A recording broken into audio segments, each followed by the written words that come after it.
It's the Ferrari 250 GT Berlinetta Tour de France.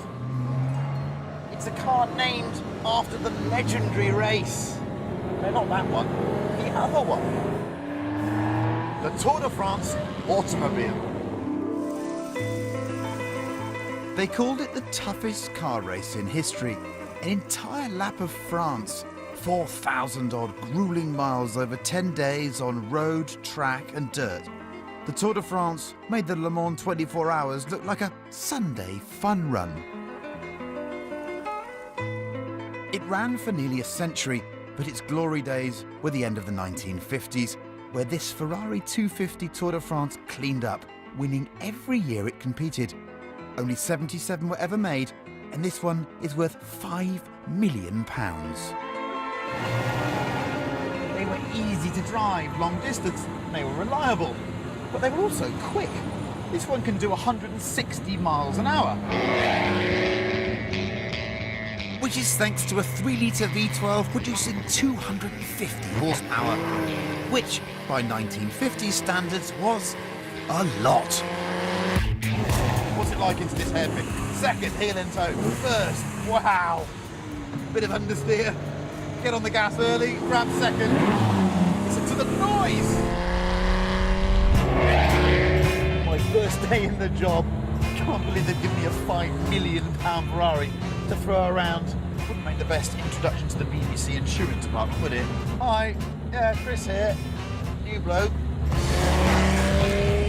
The Tour de France race didn't just run on road. They'd also stop off for a blast around any track they found along the way. Tracks like this one. Circuit Paul Ricard. Fast, technical, and boasting one of the longest straights of any track on the planet. Just the place then to let the old girl off the leash. My first chance to open it up. Yes. It doesn't get any better, that engine, that gearbox. It's really hard not to imagine yourself as some gentleman racer from the late 50s. What a life to lead. Oh, a bit of oversteer. So good was the 250 TDF that when it reached racing retirement, Ferrari retired its name too.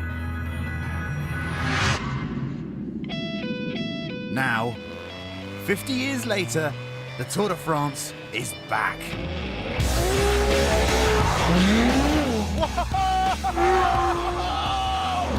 Welcome to the Ferrari F12 TDF. 770 brake horsepower of brain-melting V12 Fury. The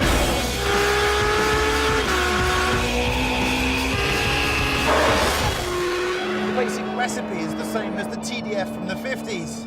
A normally aspirated V12 up front, motivation from the back. But this is another world. Okay, this isn't officially called the Tour de France because those pesky men in Lycra now own the full name.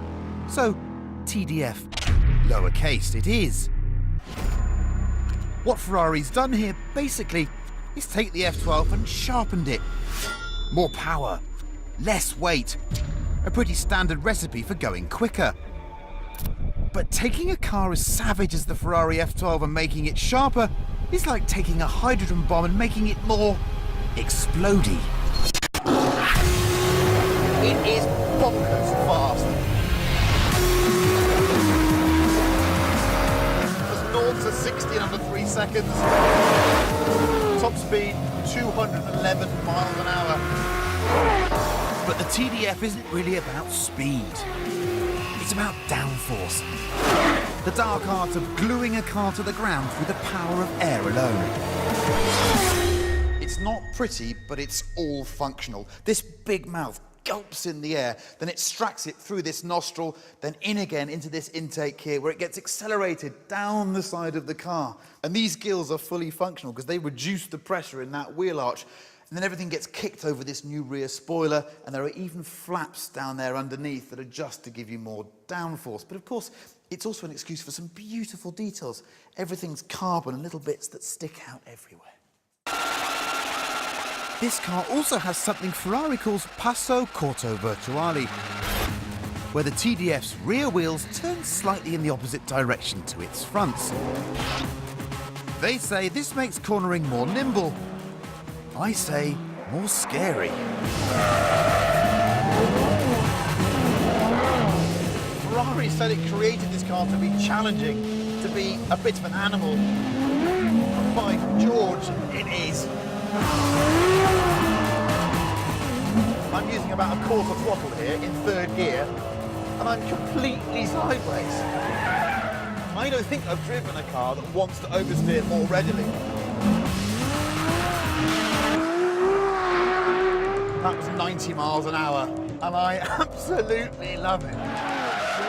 It's a difficult car to control, but would you want it any other way? Should Ferrari make cars that everyone can drive? All supercars now can be driven by complete idiots. The world needs cars that are difficult to drive. Compared to the normal F12 then, the TDF is easier to crash and less easy on the eyes. And it costs £100,000 more.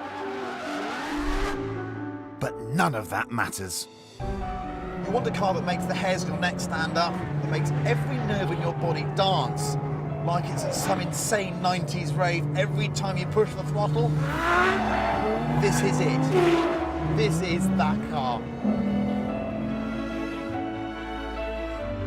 Ferrari has hinted this might be its last proper V12 without some sort of artificial power boost. Maybe turbos, more likely hybrid electrical power.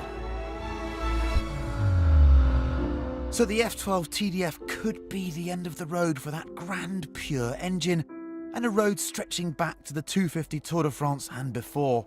The V12, the very soul of Ferrari. If this is indeed a send-off, it's an unforgettable one.